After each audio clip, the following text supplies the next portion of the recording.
কি অদ্ভুত তুমি, ঝরগা হলে মনে হয় আমার মতো হতভাগা আর কেউ নেই, আর মিল হলে মনে হয় আমার মতো ভাগ্যবতী আর কেউ নেই। যাই হোক, আসসালামু আলাইকুম, সবাই কেমন আছেন? আশা রাখছি ভালো আছেন। আলহামদুলিল্লাহ, আমরাও ভালো আছি।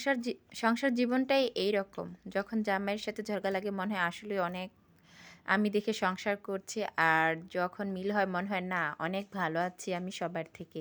এদিকে আপনাদের ভাইয়া ডিম নিয়ে আসছিল, সেই ডিমগুলো আমি ঝুড়িতে তুলে রাখলাম। আর আমি আজকে সিম্পল রান্না করব, যেমন ডাল রান্না করব।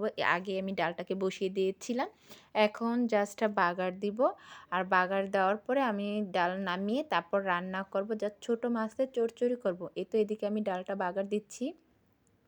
যেহেতু ডালটাকে কিছুক্ষণ নিচে নামিয়ে রেখেছিলাম, পরে আবার যেহেতু বাগার দিচ্ছি তাই ছেদ করে উঠে নাই। আর এদিকে সব ময় মশলা দিয়েছি গুঁড়া মাছের মধ্যে। এখন জাস্ট একটু পানি দিব, তেল তুল যা লাগে লবণ ইত্যাদি সব দেওয়া হয়েছে। এখন আমি একটু ফ্রিজে থাকা টমেটো দিব, ওই টমেটো দিয়ে কিছুক্ষণ ঢেকে রাখবো, তারপর জিরা গুঁড়া দিয়ে দিব।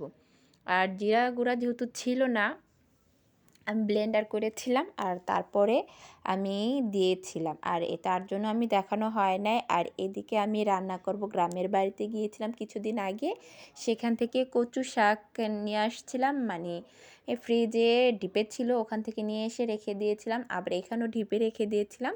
এই দেখুন শক্ত হয়ে আছে, আর এখন গরম তাপ পেয়ে কিন্তু এটা নরম হয়ে যাবে। জাস্ট এটা দিয়ে আর রান্না করব আজকে।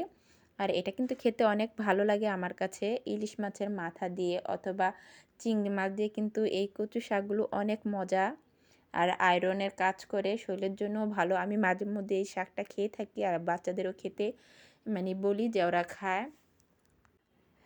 জাস্ট এভাবে আমি বেশিরভাগ দুপুরের রান্নাটাই আপনাদের মাঝে শেয়ার করি, আর সকালে বেশি একটা শেয়ার করি না। আর বিকালের দিকে আপনাদের ভাইয়া দেখুন পিঠা নিয়ে আসছিল, আর 2-3 পদের ভর্তা দিয়েছিল।